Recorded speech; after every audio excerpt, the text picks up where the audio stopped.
Hi students.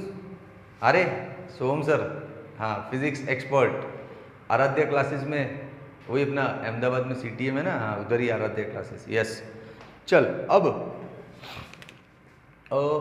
Chapter number 4 moving charges and magnetism का lecture number 3 लेके आया हूँ तेरे लिए।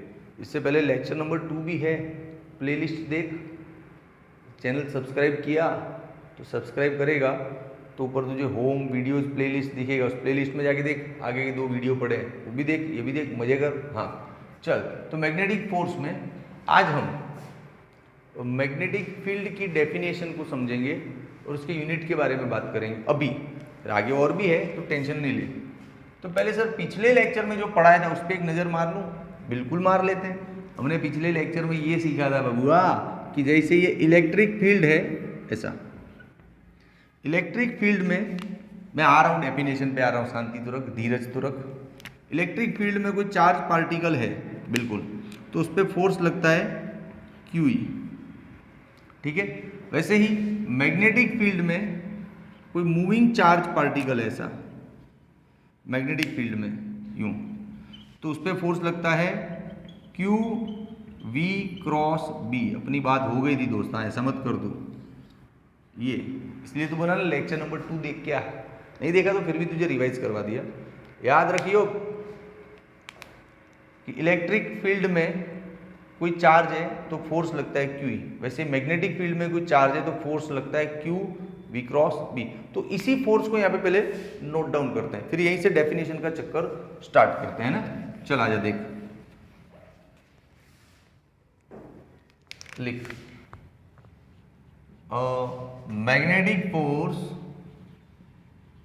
वो सिचुएशन को वर्ड्स में लिखनी है कि magnetic force on moving charge Q in uniform magnetic field. Magnetic force on moving charge Q in magnetic field, uniform वाला रे, हाँ यूनिफॉर्म मैग्नेटिक फील्ड ये रहा। Magnetic force is equals to QV cross B। Done, चल ठीक है। अब cross product हटा दे तो ये हो जाएगा VB साइन थीटा। अब अपने को डिफाइन क्या करना है, अपने को डिफाइन करना है magnetic field B, magnetic field को डिफाइन करना है, ठीक है। तो B को सब्जेक्ट बना, बाकी सबको नीचे डाल। तो magnetic field is equal to FM upon QV sine theta. Yes, अब इस फॉर्मूले की समझ से हमारा डेफिनेशन क्लियर होगा। कैसे देख, मान ले if Q is equal to 1 coulomb, velocity is 1 metre per second and theta is 90, in that case तेरा जो मैग्नेटिक फील्ड है कुछ फोर्स के जितना हो जाएगा। वही तो हो रहा है मैथमेटिकली, Q को 1 ले लूँ, V को 1 ले लूँ, ये साइन 90 भी तो 1 ही होता है यहाँ, मतलब ये सब 1 हो गया तो ये दोनों इक्वल हो जाएगा, मतलब कि जो फोर्स है वही मैग्नेटिक फील्ड कहलाएगा। हाँ हाँ, तब इसको समझ आ गया ना, तो डिफाइन करना है, अच्छे से लिखना है धांसू तरीके से। क्या लिखेगा, लिखो, चला जा, इस चीज़ को समझा के लिख पाता हूँ। ये थीटा 90 का मतलब क्या होता है, थीटा 90 का मतलब ये रहा तेरा मैग्नेटिक फील्ड बेटा B, हाँ, और पार्टिकल इधर से आ रहा है वेलोसिटी, क्योंकि एंगल जो होता है B और B के बीच में होता है, ये जो एंगल है B और B के बीच में होता है, तो B तेरा ऐसे, V ऐसे हो गया 90। हाँ, अब डिफाइन कर, चल डिफाइन, कच्चा पक्का डिफाइन करेंगे, फिर लास्ट में पक्का वाला लिखेंगे। अभी कच्चा कच्चा समझाता हूँ कि कैसे डिफाइन करते हैं। देख, when moving charge perpendicular, when a charge moving perpendicularly into uniform magnetic field, force per unit charge is called magnetic field। ये हो गया इसका एक रफ डेफिनेशन। समझा कच्चा पक्का डेफिनेशन क्या, कि magnetic field is actually force, but इस कंडीशंस में, इन कंडीशंस में मैग्नेटिक फील्ड फोर्स ही है। एक कंडीशन को भी लिखना पड़ेगा, तो मैं ऐसे डिफाइन कर सकता हूं कि magnetic field is actually force किस पे, on unit charge moving with unit velocity perpendicular to the magnetic field. हाँ, ये मिला sentence. Force on unit charge moving with unit velocity perpendicular to the magnetic field. अब मजा आया। Yes yes yes, देख पहले क्या है, चार्ज का सब ये लिख दे कंडीशंस। यूनिट चार्ज, रुक यहीं से स्टार्ट करते चल। Force on unit charge moving with unit velocity, moving with unit velocity perpendicular to the magnetic field is called magnetic field। कौन इज कॉल्ड? अरे फोर्स रे, ये वाला जो फोर्स है वो इन सारी सिचुएशंस में, ये वाली सब सिचुएशंस में मैग्नेटिक फील्ड कहलाता है। बोल, डेफिनेशन में आया मजा? तो ऐसे समझ के बनाते ना बेटा, सारा रट्टा थोड़ी मारते लाइफ में। हाँ, लेकिन क्वेश्चन खत्म नहीं है बेटा, अभी तो क्या बोल रहे हैं। गिव यूनिट्स, इसके यूनिट पे डिस्कस करो। तो यूनिट वाला पोर्शन इजी है, देख बताऊं, इधर ही जगह ले लेते ना, ज़्यादा लंबा चौड़ा बोर्ड क्या भरना। देख, यूनिट दो टाइप का है बबुआ, एसआई यूनिट और सीजीएस यूनिट। एसआई यूनिट इसका है newton ampere inverse metre inverse. अरे यार, इसको हम टेस्ला भी बोलते हैं। टेस्ला, टेस्ला का स्पेलिंग पता है? Nikola Tesla. यस, अरे ये Nikola Tesla 6 foot 2 inch toll scientist. Yes, story सुना कभी निकोला टेस्ला का? अरे दासू, वो थॉमस अल्वा एडिसन थे ना, उसकी और इनकी सब टक्कर फाइटिंग, ये उसके वहाँ जॉब करते थे। अब पूरा स्टोरी नहीं बताऊंगा, स्टोरी सुनना है ना तो कीप वॉचिंग द वीडियो। इसी वीडियो में स्टोरी डालता हूँ, पहले पढ़ा लेता हूँ। हाँ, अब ये कहाँ से आया? अरे यार, यहाँ से देख ना, ये देख रफ वर्क देख, ये इसका यूनिट बनाना है तो ये हो गया न्यूटन, ये हो गया कूलम, ये हो गया मीटर अपॉन सेकेंड। अब कूलम मीन्स क्या होता है? Ampere into second, second second कौन? तो newton ampere inverse metre inverse. बंद हो गया? हाँ हाँ, ठीक है। अब सीजीएस यूनिट क्या है? जैसे ऐसा यूनिट टेस्ला है तो सीजीएस यूनिट भी तो कुछ होगा, है ना? Gauss, GAUSS, gauss. अब रिलेशन, भाई रिलेशन भी होता है, देख जैसे 1 metre is equal to 100 centimetre, SI और सीजीएस में रिलेशन होता है ना, तो इधर भी होगा 1 tesla is equal to 10⁴ gauss. ये आ गया रिलेशन। बोल, आया मजा? नहीं, तेरे को तो नहीं आया। नहीं आया? अरे आना चाहिए। हाँ, पूरा दिल से पढ़ा रहा हूँ। अब एक एक्स्ट्रा चीज़ और देता हूँ, देख तू फ्लक्स सुना, यहीं पे दे देता हूँ, ये एक्स्ट्रा है। इलेक्ट्रिक फ्लक्स क्या होता है? Electric field into surface area, जानते हैं ये तो। इलेक्ट्रिक फ्लक्स, कैमरा में कवर हो रहा है ना, electric flux is equal to electric field into area. वैसे ही मैग्नेटिक फ्लक्स क्या होता है? Magnetic field into area. हाँ, अब मैग्नेटिक फ्लक्स का यूनिट को क्या बोलते हैं? वेबर। ये मीटर स्क्वायर नीचे डाल दे तो बी का तुझे एक और यूनिट दे दिया। कितने यूनिट हो गए देख? Newton ampere inverse metre inverse, tesla हो गया, वेबर अपॉन मीटर स्क्वायर हो गया, 3 यूनिट हो गए। और चौथा सीजीएस में पता कर लिया, गॉस। यस, मजा आया? ले ले स्क्रीनशॉट। निकोला टेस्ला का स्टोरी आ रहा है, तू keep watching the video, story आ रहा है। लॉरेंट्ज फोर्स, नया question, question number 9। Lorentz force का झंझट है? अरे कौनो झंझट नहीं है, तू जानत रहे पहले से। हाँ, तू जानता है सिर्फ 2 फोर्स को मिक्स करना है, प्लस करना है। कौन कौन से 2 फोर्स? अरे देख, लिखवाता हूँ मस्त शांति से। कोई भी चार्ज इलेक्ट्रिक फील्ड में होता है तो फोर्स क्या लगता है? QE, जानते हैं हम। चार्ज मैग्नेटिक फील्ड में होता है तो QV क्रॉस B, है ना? हाँ, लेकिन जब इलेक्ट्रिक फील्ड मैग्नेटिक फील्ड दोनों साथ में है और उधर से चार्ज को पास होना है तो ये दोनों फोर्स लगेगा। इलेक्ट्रिक फोर्स QE भी लगेगा, magnetic force QV cross B भी लगेगा ना, तो उन दोनों के प्लस को लॉरेंट्ज फोर्स बोलते हैं। हो गई थियरी खत्म। अब सिर्फ लिखवाता हूँ, देख टेक्निकली लिखना कैसे। Electric force on charge Q in electric field ये हो गया F is equals to Q E, very good, equation 1। फिर magnetic force on moving charge Q in magnetic field, हाँ ये रहा, magnetic force is equals to, ये electric force है, यहाँ पे ई लगाना भैया, हाँ ये मैग्नेटिक फोर्स है Q V cross B, yes, ये हो गया इक्वेशन 2।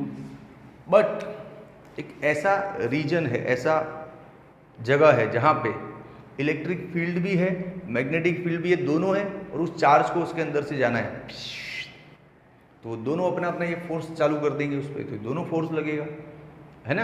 हाँ, तो लिख दे पहले डायलॉग, फिर दोनों को प्लस कर देते। देख यहाँ पे क्या, in the region where electric field and magnetic field both are available, in the region where electric field and magnetic field both are available, तो force, a total force on charge passing through this region is called Lorentz force। समझ में आना, अरे यार तो फिर चल देख, in a region where electric field and magnetic field both are available, both are present or available,